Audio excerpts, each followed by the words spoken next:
ស្វែងរកឃើញសពបរោះដែលបានលោតជួយនារីម្នាក់នៅក្នុងលូបន្លាយលូទឹកស្អុយបងប្អូនណាបាត់ឃើញហើយបងប្អូនឃើញហើយចងាយពីកន្លែងលោតមកដល់ចំណុចនេះគឺ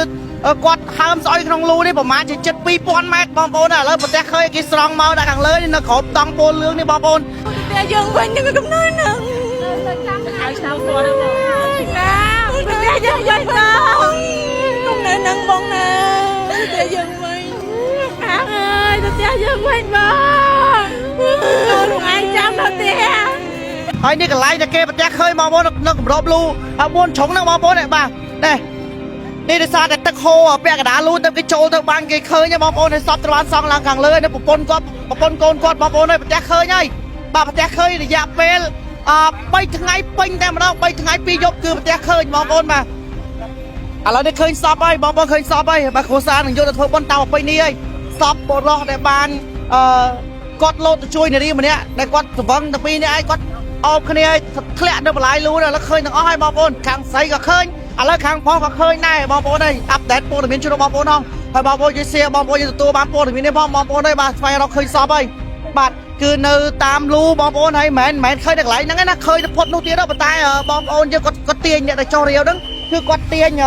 មកដល់ចំណុចហ្នឹងដើម្បីធ្វើលើកសពឡើងមកបាទឥឡូវនេះសពគ្រប់ហ្នឹងបងប្អូនហើយគ្រួសារគាត់បងប្អូនឃើញចាក់ស្ដាយហើយបាទអញ្ចឹងបងប្អូនយើងប្រទះឃើញសពគាត់ហើយបងប្អូនបាទទឹកជិនសិនម៉ៃគឺជាផលិតផលដែលមានប្រសិទ្ធភាពខ្ពស់សម្រាប់បងប្អូនដែលមានអាការៈគេងពុំសូវលក់ឈឺចក្រូយតាមសន្លាក់កម្លាំងចុកសោយឧស្សាហ៍ឈឺក្បាលគ្រុនញឹកញាប់ក៏ដូចជាបញ្ហាសុខភាពជាច្រើនទៀតទំនាក់ទំនងតាមរយៈ Page ឬចូលជាតំណាងលក់ផលិតផលនេះតាមរយៈ Telegram នៅខាងក្រោម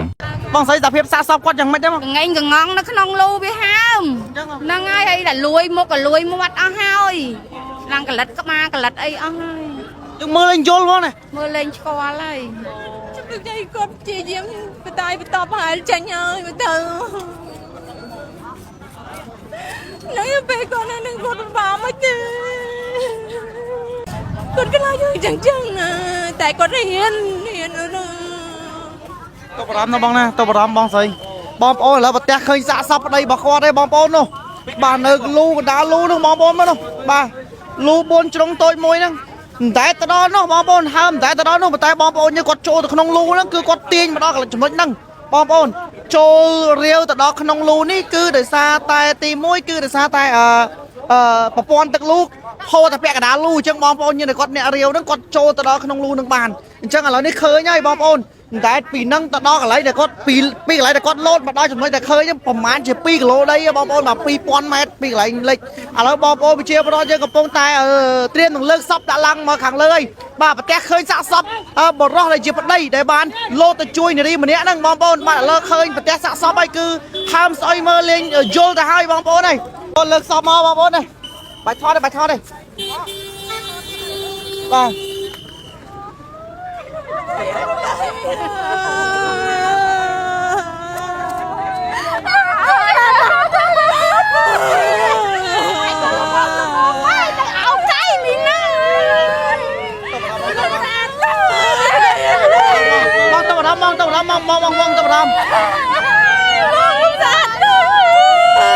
អូនគេលើកសពឡើងមកលើឥឡូវគ្រួសារយំពេញហ្នឹងហើយបងប្អូនស្អាតឡើយតែអត់អី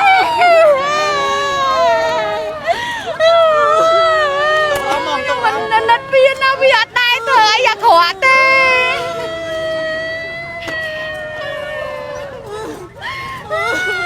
បងជឿគាត់ទីបងជឿគាត់ទី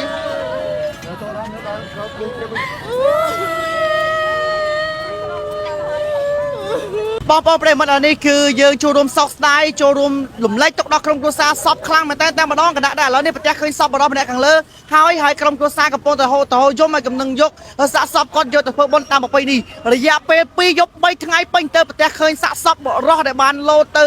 បន្លាយលូដើម្បីជួយដល់ស្ត្រីខាងលើហ្នឹងឥឡូវឃើញហើយបងប្អូននឹងយកទៅធ្វើបុណ្យចូលរួមសោកស្ដាយខ្លាំងមែនតើតែម្ដងបាទចូលរួមលេខទុកដល់ក្រុមគ្រួសារសពបងប្អូនបាទអរគុណណាស់ពេលនេះខ្ញុំបាទភារាយន្តការសូមអាប់ដេតព័ត៌មាននេះប៉ុណ្ណេះអរគុណទឹកជិនសិនម៉ៃបានជួយទៅដល់ពុកម៉ែបងប្អូនដែលមានបញ្ហាសុខភាពឲ្យធូរស្រាលពីជំងឺរាប់ម៉ឺននាក់ធ្វើទុកឈឺកេះឈឺខ្លួនអីចឹងបា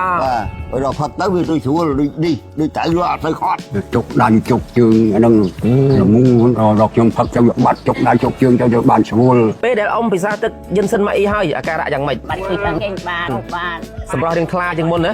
អ៊ំនិយាយពិតអ៊ំណា បាត់ហ្មងហើយ ទឹកយិនសិនម៉ៃអ៊ីនេះជាផលិតផលដែលមានស្តង់ដារពិសាហើយមិនបារម្ភប៉ះពាល់ដល់សុខភាពមានការទទួលស្គាល់ដោយ FDA របស់សហរដ្ឋអាមេរិកមាន GMP បញ្ជាក់ថាផលិតផលល្អឆ្លងកាត់ការពិនិត្យច្បាស់លាស់មានធានារ៉ាប់រងពីក្រុមហ៊ុន Samsung ព្រមទាំងមានការអនុញ្ញាតពីក្រសួងខ្មែរនិងក្រសួងកូរ៉េក្នុងការចរាចរលក់ដោយស្របច្បាប់ទាំងពីរប្រទេសនេះក្នុងមួយកេសមាន30កញ្ចប់ប្រើមួយថ្ងៃមួយកញ្ចប់បងប្អូនអាចប្រើបានពេញមួយខែទឹកយិនសិនសេរីចាស់តម្លៃត្រឹមតែ$38ប៉ុណ្ណោះថែមជូនថ្នាំដល់ក្មេងយិនសិនម៉ៃអ៊ីមួយទីបដែលឥតគិតថ្លៃរួមទាំង free សេវាទូទាំងប្រទេសរីឯទឹកយិនសិនម៉ៃអ៊ីសេរីថ្មីនេះគឺតម្លៃ$39 free សេវាជូនពុកម៉ែបងប្អូនទូទាំងប្រទេសដូចគ្នា